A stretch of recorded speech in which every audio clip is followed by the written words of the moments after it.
মায়ের হেসেলে আপনাদের স্বাগত। আজকে দেখাবো চিকেন পাস্তা। সেজন্য আমরা নিয়ে নিয়েছি কিছুটা পাস্তা আর নিয়েছি চিকেন, বোনলেস চিকেন ছোট ছোট টুকরো করে নিয়েছি। তার মধ্যে দিচ্ছি লবণ, সামান্য আদা বাটা, রসুন বাটা, সয়া সস, টমেটো সস, একটা ডিম, 1 চামচ কর্নফ্লাওয়ার। ভালো করে মাখিয়ে নেব।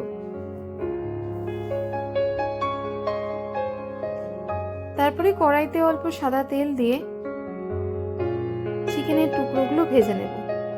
অন্যদিকে একটা বাটি বসিয়ে তার মধ্যে লবণ দিয়ে পাস্তাগুলো সেদ্ধ করতে দিয়ে দেব। পাস্তাগুলো ফুটতে থাকবে আর এদিকে আমরা চিকেনের টুকরোগুলো ভেজে নেব।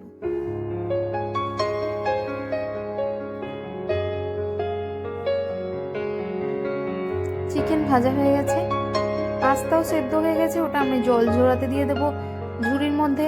এদিকে নিয়েছি গাজর কুচি, ক্যাপসিকাম কুচি, পেঁয়াজ কুচি, বিনস কুচি এবং লঙ্কা কুচি ও সামান্য রসুন কুচি।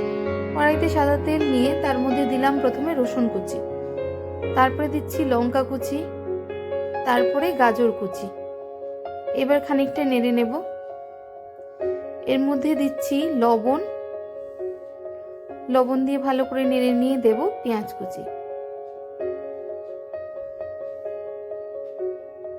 পেঁয়াজ কুচি কিছুটা ভাজা ভাজা হলে এর মধ্যে দেব বিনস কুচি ও ক্যাপসিকাম কুচি। এবার ভালো করে ভেজে নেব। ঢাকা দিন, তাড়াতাড়ি হবে। এবার দেখুন সবজিগুলো সেদ্ধ হয়ে গেছে। তার মধ্যে দিচ্ছি 1 চামচ মতো সয়া সস এবং 2 টেবিল চামচ মতো টমেটো সস। ভালো করে মিশিয়ে নিন। এর মধ্যে দিয়ে দেব ম্যাগি মশলা 2 প্যাকেট মতো।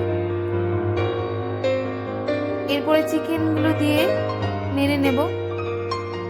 ব্যাস নাড়া হয়ে গেছে। এরপরে দিয়ে দিচ্ছি আমি সেদ্ধ করা পাস্তা দিয়ে ভালো করে মিশিয়ে নিন।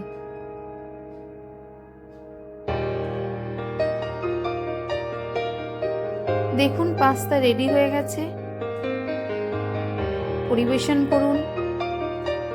অতুলনীয় স্বাদের চিকেন পাস্তা রেডি। রেসিপি দেখার জন্য ধন্যবাদ।